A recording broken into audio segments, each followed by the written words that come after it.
카페에서 사람들이 커피를 마시고 있습니다. 반짝거리는 푸른 눈을 한 외국인 여성 2명도 들어와서 커피를 주문했죠. 둘 중 훨씬 어려 보이는 여성이 휴대폰을 꺼내 사진첩을 구경하고 있습니다. 여행 중에 찍은 사진을 보는 것 같았는데요. 만족스럽게 나온 사진을 업로드하기 위해 SNS에 접속한 그녀는 SNS에서 무엇을 본 것인지 화들짝 놀라고 맙니다.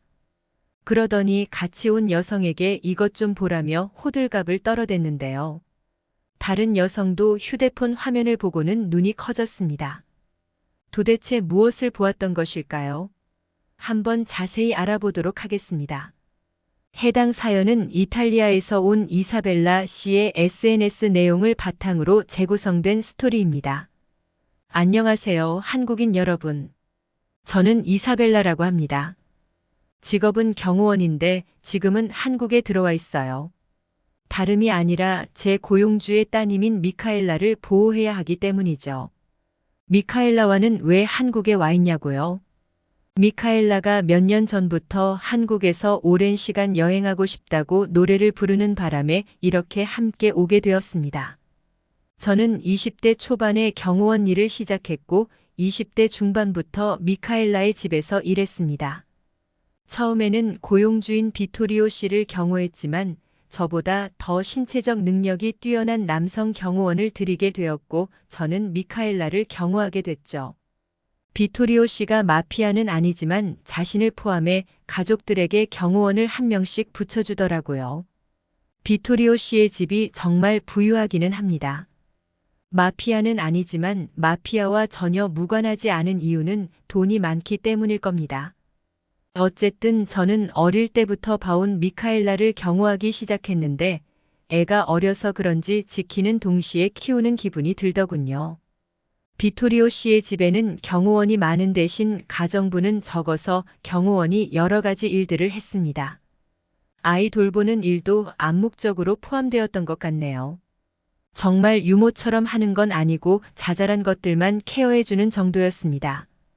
시간이 흐르고 저는 30대 중반을 훌쩍 넘겼고 마냥 어려 보이기만 했던 미카엘라도 많이 커서 성인이 다 되었더군요.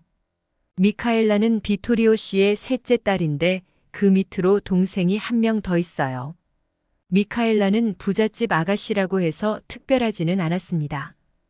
공주님처럼 굴지도 않았고 비토리오 씨가 뭔가를 시키려고 하지도 않았어요.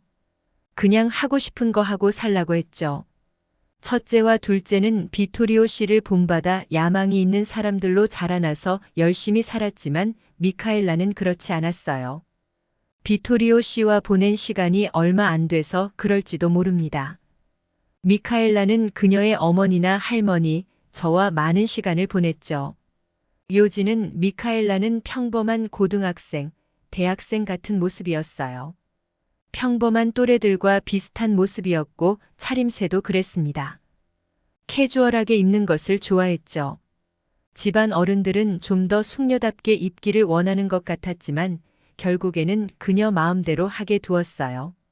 미카엘라는 자기가 나중에 뭘 하고 싶은지 모르겠다면서 일단 대학에 들어갔습니다.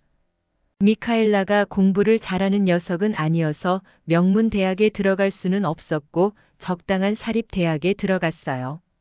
그곳에서 만난 친구들과 죽이 잘 맞았던 것 같습니다.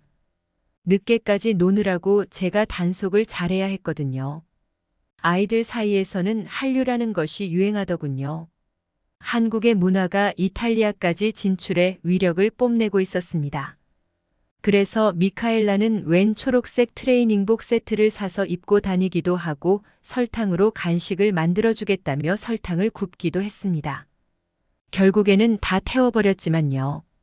매운 것도 못 먹는 녀석이 한국의 매운 라면을 먹겠다며 사와서는 직접 끓이더라고요. 저에게 먼저 먹어봐 달라고 했는데 저는 매운 걸 좀 먹을 줄 아는데도 불구하고 너무 매워서 가라앉을 때까지 우유를 마시고 있어야 했습니다. 그녀는 이탈리아에서 할 수 있는 최대한으로 한국 문화를 즐겼는데요. 그래도 도무지 해소되지 않는지 한국 여행을 가야겠다고 선언했습니다. 아빠, 나 한국 갈래요. 아예 유학을 다녀오지 그러니. 역시 부잣집이라 그런지 유학 같은 것을 대수롭지 않게 생각하고 미카엘라를 한국으로 보내기로 했습니다. 하지만 저는 계속 이탈리아에서 일하고 싶었기에 담당을 바꿔달라고 요청했지만 비토리오 씨는 저를 회유하시더군요. 제가 아니면 미카엘라가 말을 잘 듣지 않을 거라면서요. 이탈리아에 계속 머물러야 하는 제 사정 때문에 어쩔 수 없이 오랫동안 일한 곳을 관두려고 사직서를 냈습니다. 그러자 비토리오 씨가 수를 던지더군요. 연봉 인상이었습니다. 그 금액은 사랑하는 제 가족들을 1년 정도 보지 못해도 괜찮을 정도로 매력적이었기에 저는 결국 그 제안을 수락하게 돼요. 그렇게 아가씨 미카엘라를 모시고 한국에 오게 되었던 것입니다. 공항에 도착한 저희는 일단 식사부터 했고 그 다음에는 카페에 가서 잠시 여유로운 시간을 가졌죠. 어차피 1년이나 있을 거라서 급할 것이 전혀 없었으니까요. 저는 커피를 마시며 바깥 풍경을 구경했고 미카엘라는 휴대폰을 만지작거렸습니다. 비행기 안에서 사진을 엄청 찍어대더니 그걸 보고 있더라고요.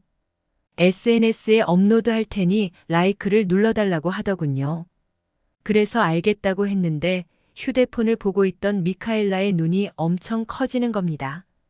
왜 그러세요? 이게 어떻게 1초 만에 올라가지? 아니야, 1초도 안 걸린 것 같았어. 무슨 말인가 했더니 업로드 속도가 빛의 속도였다는 것입니다.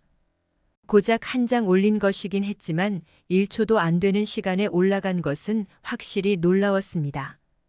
왜냐하면 이탈리아에서 공공 와이파이를 잡았으면 거부기가 따로 없거든요. 사진 한 장 올리는 데에 5분이 넘게 걸리거나 인터넷 연결은 되었다고 떠 있지만 인터넷 접속이 안 되기도 하고 무용지물인 경우가 많습니다. 물론 집에서는 인터넷이 잘 됐었죠. 미카엘라네 집은 부잣집이니까요. 그런데 솔직히 집에서 쓰던 와이파이보다 한국의 공공 와이파이가 더 빠른 느낌이었습니다. 그 카페 커피 가격이 커피치고는 좀 비싸기는 했는데 그래서 와이파이도 고급인가 했습니다.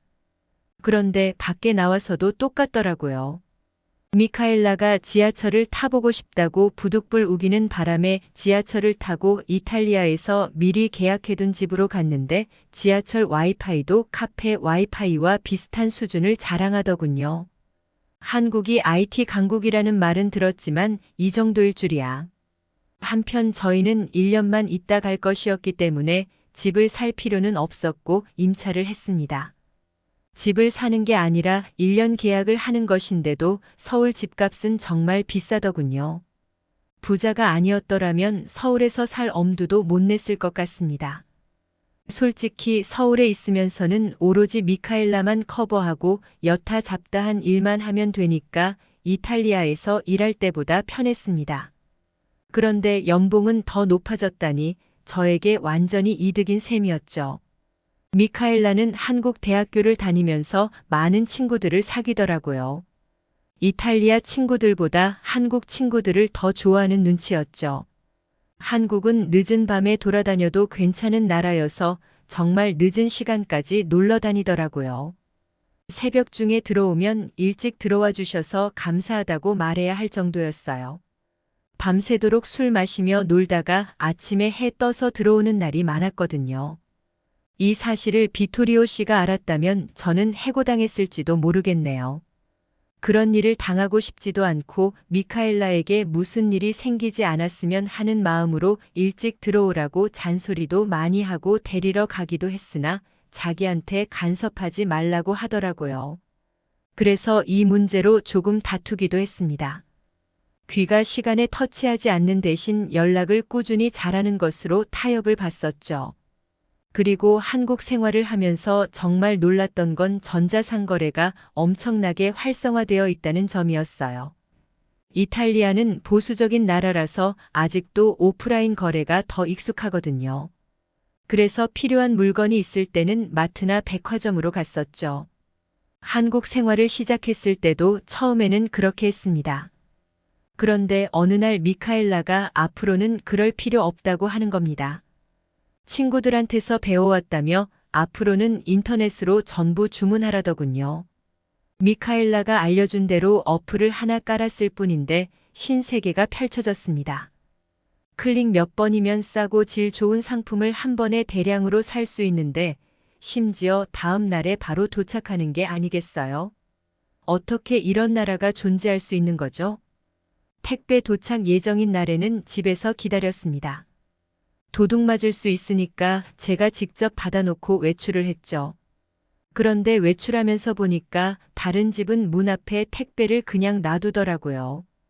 금방 확인하고 집에 넣어놓겠지 싶었는데 하루 종일 그대로 있는 모습을 봤습니다.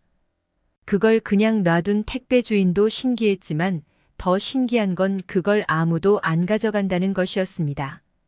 이탈리아에서는 상상도 할 수 없는 일이에요. 이탈리아도 유럽인지라 절도 사건이 빈번히 일어나거든요. 이렇다 보니 저는 한국 생활에 전반적으로 만족하게 되었는데 그 중에서도 가장 마음에 들었던 것은 실내 등에서 흡연이 불가능하다는 점이었습니다. 이탈리아는 생각보다 사람들의 공중도덕 관념이 높지 않아서 지하철역이나 웬만하면 어디서든 원하면 담배를 피울 수 있거든요. 저는 비흡연자이고 담배 냄새도 너무 싫어하고 미카엘라는 천식까지 있어서 흡연자에 대해 상당히 민감했는데 적어도 실내에서만큼은 그 걱정을 하지 않아도 되어서 좋았습니다. 한국은 이탈리아처럼 반도 국가라 그런지 국민성에 있어서 비슷한 구석이 보였어요. 그래서 적응이 어렵지 않았고요. 그런데 살다 보니 이탈리아보다 좋은 점이 있어서 한국 생활에 굉장히 만족하게 되었습니다. 1년이 다 차면 이탈리아로 돌아가야 하는데 과연 그때 제가 한국을 그리워하지 않을 수 있을까요? 아마 아니라고 봅니다. 지금까지 이사벨라 씨가 보내주신 사연에 대해 소개해드렸는데요. 어떻게 보셨나요? 클릭뉴스에서는 여러분의 사연을 기다리고 있으니 소개해주고 싶은 사연이 있으시면 언제든 제보 바랍니다.